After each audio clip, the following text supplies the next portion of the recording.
Plus de 20 accords et mémorandums d'entente ont été signés entre l'Égypte et l'Arabie Saoudite au cours de la visite au Caire cette semaine du roi Salman. On parle ici de quelques 25 milliards de dollars. Mais le document qui attire le plus l'attention n'a pas été encore signé.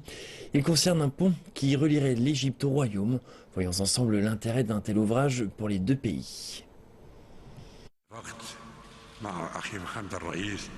J'ai convenu avec mon frère, le président égyptien, de construire un pont pour relier les deux nations sœurs qui se trouvent au centre du monde. Il s'agit d'une étape historique pour connecter par la route le continent asiatique au continent africain. Les retombées seront immenses puisqu'il permettra aux échanges commerciaux bilatéraux entre les continents d'atteindre un niveau sans précédent.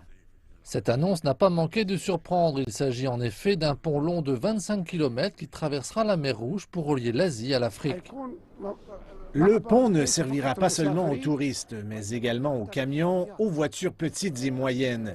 Il améliorera grandement les déplacements, créera de vastes opportunités d'emploi et permettra l'apparition de villages et de petites villes qui vivront grâce à lui. On parle d'un volume d'échanges pouvant atteindre 150 à 200 milliards de dollars.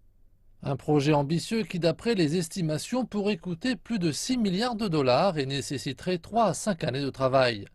Aujourd'hui appelé Pont Salman, le projet devrait faciliter l'accès des produits africains au florissant marché du Golfe. Les touristes saoudiens pourront également se rendre dans les hôtels du Sinaï en empruntant le pont. De plus, les pèlerins africains profiteront d'une voie d'accès moins onéreuse pour se rendre à la Mecque. Mais ce n'est pas la première fois que ce pont est évoqué. Dans les années 80 puis 90, la construction de l'ouvrage avait presque débuté, mais à 2 reprises, le président égyptien de l'époque, Hosni Moubarak, l'avait annulé. Il est prévu que le pont Salman franchisse la banlieue de la ville de Sharm el-Sheikh. Hosni Moubarak craignait qu'un accès commercial et industriel puisse devenir une nuisance pour la ville balnéaire. Mais avec la présidence d'Abdel Fattah al-Sisi, ce projet revient à l'ordre du jour. Par le passé, un tel pont n'était pas indispensable pour l'Égypte, mais alors que le pays affronte une récession économique, les avantages d'une nouvelle route prennent largement le dessus sur les inconvénients.